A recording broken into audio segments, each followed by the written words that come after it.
Your phone knows something is wrong. Before you've said a word to anyone, it already knows. Not because it read your diary, because it watched how you typed, how slowly you scrolled, how long you stared at nothing. Your smartphone is a sensor array. Accelerometer, microphone, GPS, camera, all running quietly in the background all the time. And buried inside all that data, scientists discovered something remarkable. Patterns. Emotional fingerprints. Let's start with how you type. When you're happy, your typing is fast, rhythmic, confident. When you're depressed, it slows. Pauses stretch longer, errors increase. Researchers call this keystroke dynamics. The phone measures the milliseconds between each tap. It builds a behavioral baseline, your normal. Then it watches for deviation, and deviation is a signal. Scrolling speed is another window into your mind. Sadness makes people scroll slower, lingering on content longer, especially emotionally negative posts. App usage tells a story too. Pulling up social media at 3 a.m., abandoning messages halfway, watching the same video 17 times. The phone isn't judging you, it's just counting. Building a mathematical portrait of your emotional state, one data point at a time. Your voice is one of the richest signals. Pitch drops, speech slows, pauses lengthen. These are acoustic signatures of low mood, documented for decades in clinical psychology. Now AI can detect those same patterns automatically, analyzing your voice calls and voice memos without transcribing a single word. It doesn't need to hear what you said, just how you said it. The emotion lives in the acoustics, not the words. Then there's your sleep. The accelerometer inside your phone detects micro movements while you rest. Restless nights, lying awake at 2, 3, 4 a.m. Disrupted sleep is one of the earliest biomarkers of depression, and your phone has been silently logging every restless hour. GPS data reveals behavioral changes too. Are you leaving your home less? Avoiding places you used to love?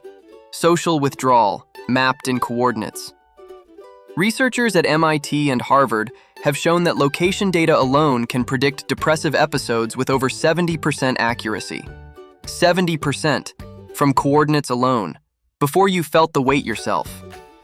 All of these signals, typing, scrolling, voice, sleep, location, are fed into machine learning models trained on thousands of real patient outcomes.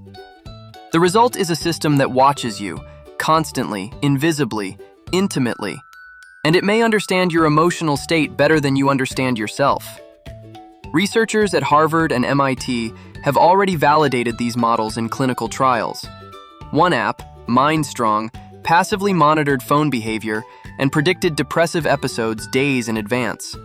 Days before the person themselves knew something was wrong. For someone on the edge of a mental health crisis, that early warning could be life-saving. Imagine a friend who notices you're slipping before you crash. But here's where the story turns. This data doesn't stay between you and your phone. Insurance companies are watching. A profile showing depression risk could raise your premiums. Employers could screen candidates. Anxiety flagged, application denied. Advertisers already target your insecurities.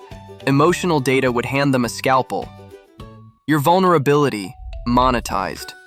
Most users never consented to emotional surveillance. It's buried in terms of service, paragraph 47, line 9. You agreed, and you didn't even know it. Regulators have barely begun to address this. The law is years behind the technology. HIPAA protects medical records, but your scroll speed? That's behavioral data, unprotected. The models themselves carry bias. Trained on non-diverse data, they misread entire populations.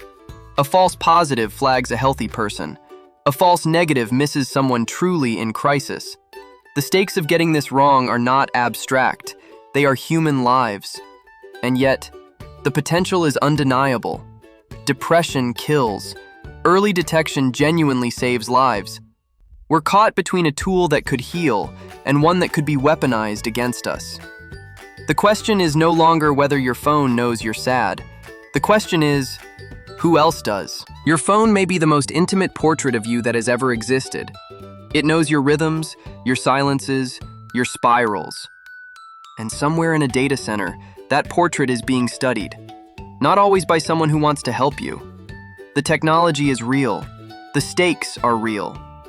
The only question left is whether we demand the right to own our own inner lives before someone else decides they already do.